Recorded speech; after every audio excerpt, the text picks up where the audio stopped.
Voice, आज की आवाज। पंजीयन विभाग में इंदौर जिले की 912 लोकेशन, कॉलोनी या क्षेत्र ऐसे हैं जहां पर 10, 20 और 25% तक की वृद्धि प्रस्तावित की है। 172 लोकेशन या एरिया ऐसे हैं जहां पर 25% से ज्यादा वृद्धि प्रस्तावित है, जबकि 158 नई कॉलोनियों को गाइडलाइंस में शामिल किया गया है। विभाग ने पूरे जिले में 5.3% की औसत वृद्धि प्रस्तावित की है।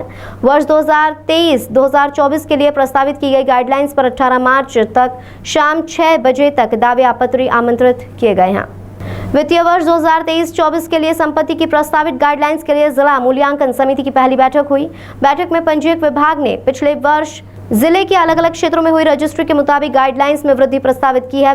विभाग ने जिले के 172 लोकेशन एरिया में 25% या उससे अधिक की वृद्धि प्रस्तावित की है, जिसमें सिलिकॉन सिटी में पहले 14,500 प्रति वर्ग मीटर की गाइडलाइंस थी, जिसे बढ़ाकर 16,000 प्रस्तावित की गई है।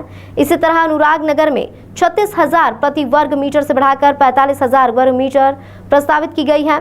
ग्रामीण क्षेत्र की बात की जाए तो निपानिया में 7,500 प्रति वर्ग मीटर की गाइडलाइंस थी, जिसे बढ़ाकर 12,000 प्रति वर्ग मीटर प्रस्तावित किया गया है। शहर के आसपास के गांव में जमीन की डिमांड और रेट बढ़े हैं, उसका असर प्रभावित गाइडलाइंस में देखने को मिला है। एक डिस्ट्रिक्ट मूल्यांकन कमेटी का ना बैठक हुई थी, उसमें जैसे कि ना 2000 नेक्स्ट ईयर का 23-24 का गाइडलाइन वैल्यू का है ना डिसाइड करने के लेकर है ना गवर्नमेंट के ना डायरेक्शंस हैं, उसको है ना हम लोग है ना करते हुए एक बैलेंस करने के लिए कोशिश किया है कि लगातार हमारी ना इंदौर ज़िले में लार्ज लेवल पे गाइडलाइन से ज़्यादा है ना मूल्य का रजिस्ट्रेशन भी हो रही है। जैसे कि इवन इस साल में देखें तो 75,000 रजिस्ट्रीज ही में ऑलरेडी 56,000 रजिस्ट्रीज ऐसे हुआ है कि मतलब गाइडलाइन वैल्यू से ज़्यादा हुआ है। इट्स अ गुड साइन, मतलब है ना कि है ना लोग आके ना डायरेक्टली रजिस्ट्रेशन फ़ी और स्टैम्प ड्यूटी है ना पे कर रहे हैं। तो और लगातार है ना हम लोग लास्ट 2-3 साल का भी है ना सिनेरियो को भी हम लोग ने ऑब्जर्व किया है।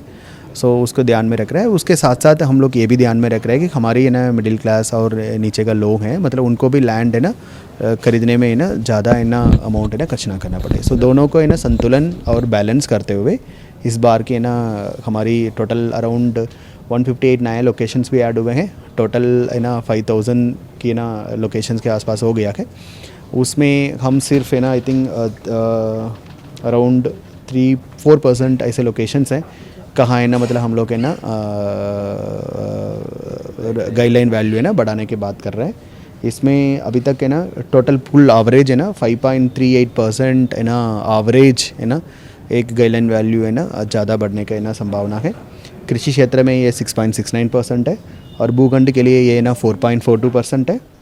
जैसे कि मैंने कहा है कि नए कॉलोनीज़ है ना मतलब ग्रामीण क्षेत्र में आ रही है। ऐसे 158 कॉलोनीज़ को हम लोग ने आइडेंटिफाई करके इसको अलग लोकेशंस के रूप से ना चिन्हांकित किया है। एक है ना विशेष क्षेत्र है जैसे सदन बस्तियां हैं, पिछड़ा हुआ क्षेत्र है, मध्य क्षेत्र है, कहाँ है ना मतलब है ना हमको है ना निम्न वर्ग के लोगों के ना ध्यान में रखा होना चाहिए, वहाँ बिल्कुल ध्यान रखा गया है। वहाँ है ना गाइडलाइन वैल्यू है ना बढ़ा ही नहीं है। सो इस प्रकार का टोटल जैसे कि मैंने पहले भी कहा था कि भले 80% है ना रजिस्ट्रीज है ना गाइडलाइन के ऊपर है ना हो रही है, बट हम लोग ऐसे बहुत ही कम लोकेशंस को हमने आइडेंटिफाई किए हैं कहाँ एक्चुअली ना हमको गाइडलाइन वैल्यू को इस साल बढ़ाना होगा।